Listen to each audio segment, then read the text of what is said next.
play another player here against Flash. Who will they choose? It is going to be Rogue. Oh, man. All right, not a bad choice at all. Rogue's certainly a player that can get the points, get the kills.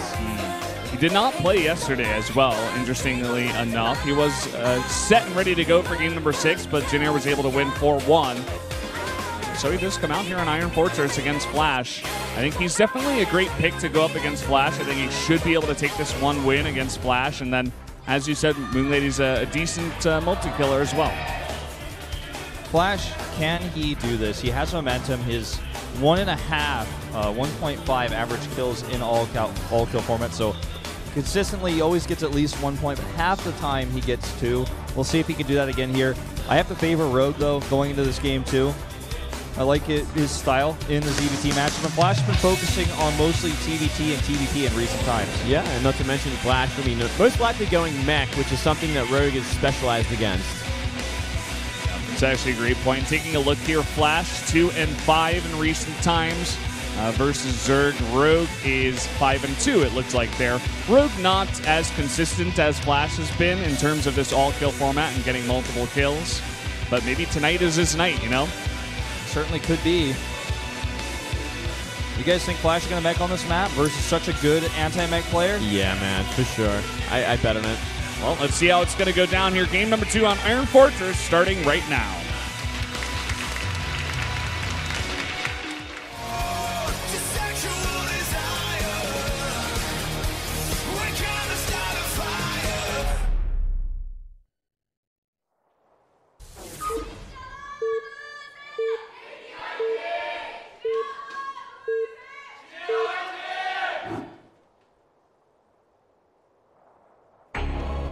Down here in the bottom left, in the red, the Terran player from KT, already getting 1 kill. It is Flash.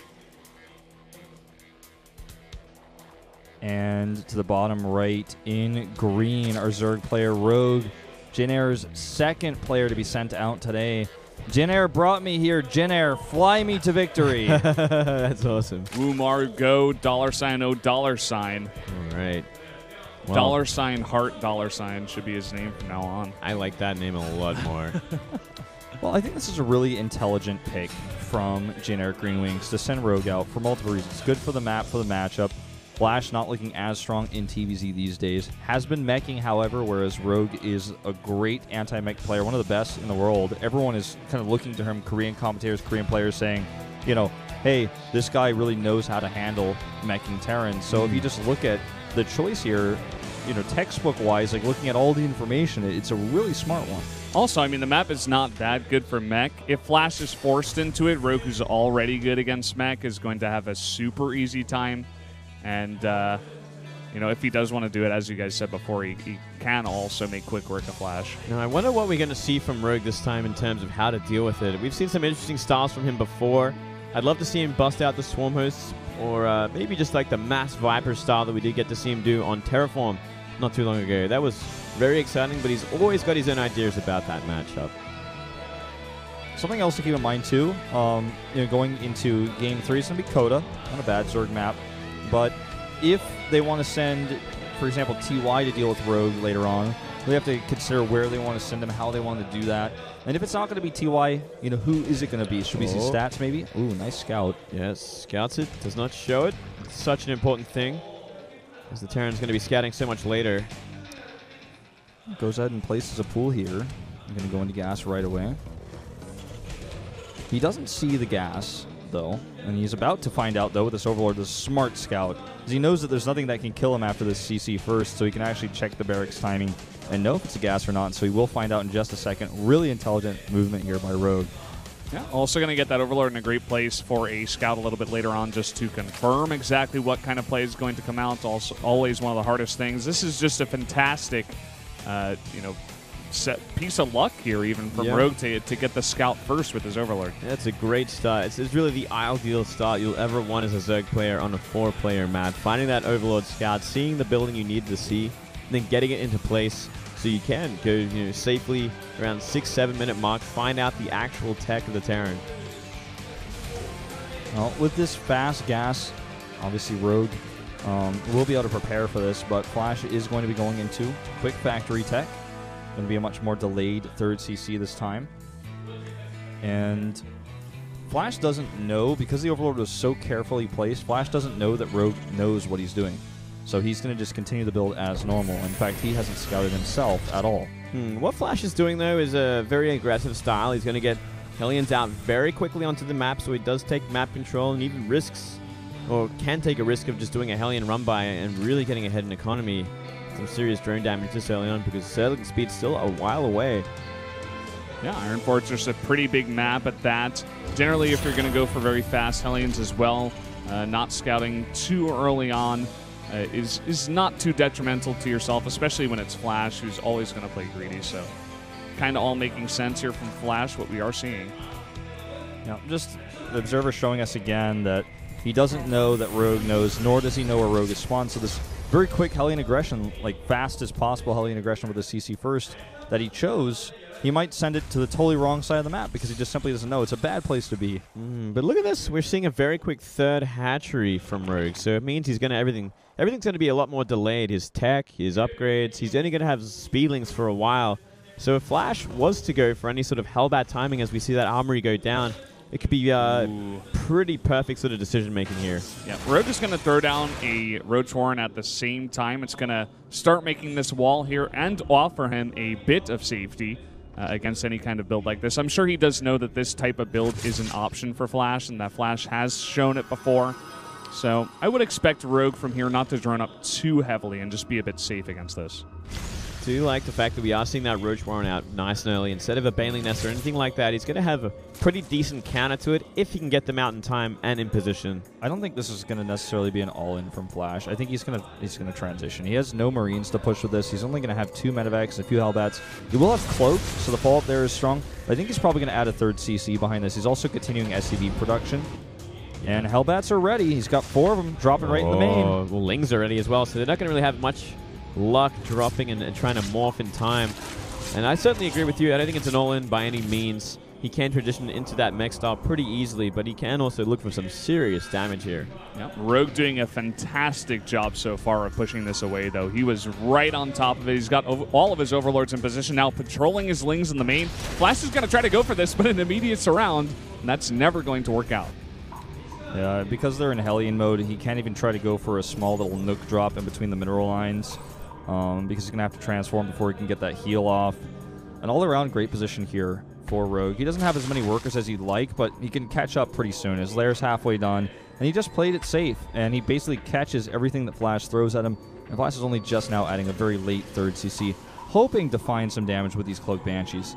Yeah, looks like he's gonna press the issue probably at this third base, considering the amount of Hellions he has right now. And with these Banshees, he's gonna help out a lot against the Queens and the Roaches. And there is no detection, only a Spore Crawler's being thrown down right now, but that's very late, considering that the Banshee is already right on top of these drones. Yeah, look at this, already even catching these drones that just spawned.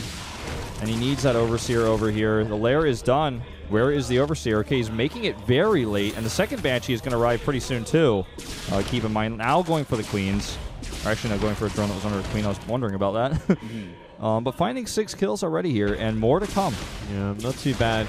The main every base has a spawn now, though, so it should be able to get shut down without too much more damage. Finally, those Overseers coming in a bit late due to that lair being so late with the third base. He should be pretty safe against this Banshee in the main at the same time. We do see a mech transition back at the base of Flash is also going for the +1. Tons of Hellions also out on the map. I think he's hoping he's going to draw these units away with the Hellbats this time. And then he's going to go for the Harass in the main base meanwhile.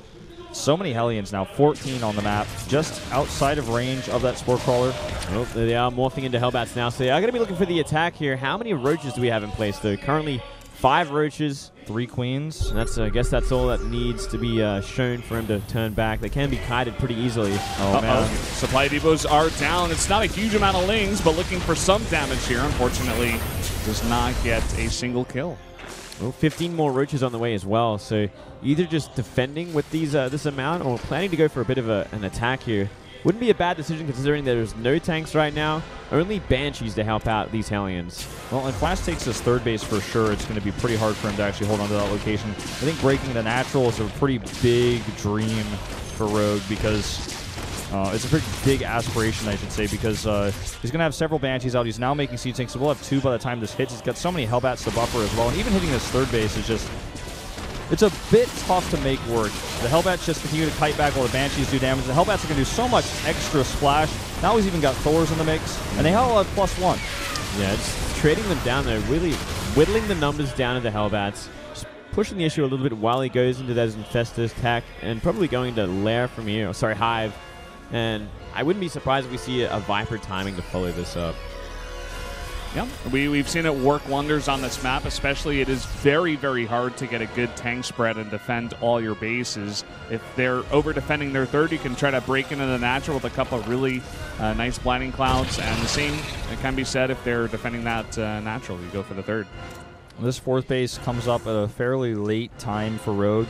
He's getting a macro hatch as well, but already Flash is going to have +2 for his mech army. He's ahead in supply. Rogue does have a decent gas bank, which is part of the reason. And he's probably just saving for those Vipers. He's getting Hydraless range, getting all the tech pieces. But I do like Flash's position quite a lot, especially because of their positions on the map, because he can defend and counterattack easily. I think Flash probably looking for a timing at some point.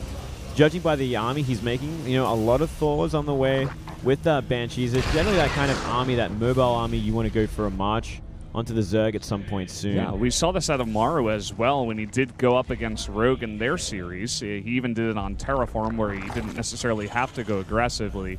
It did some decent damage before. I like this map a bit better for it, though. Yeah, you know, the enemy of my enemy is my friend, right? You can study his opponent here, Maru, to prepare for his teammate in this sort of matchup. Notice as well that Flash walls off his third base completely on all sides. Another one of those indications that he might be moving out away from this base with a push like this, which we do see now with the SCVs coming across. Oh, he needs to put it up tight. There he goes. He does just. Yeah, he's looking like he's nearly maxed out, so he's looking for that timing. Viper's finally on the way for Rogue. He's just about getting his army together and enough energy on these Vipers for either Abducts or some really important blinding clouds. Yep, the creep has been spread pretty far out. Rogue is going to try to go for the attack here, but no Vipers, and he's just going heads up here, not even maxed out at this point.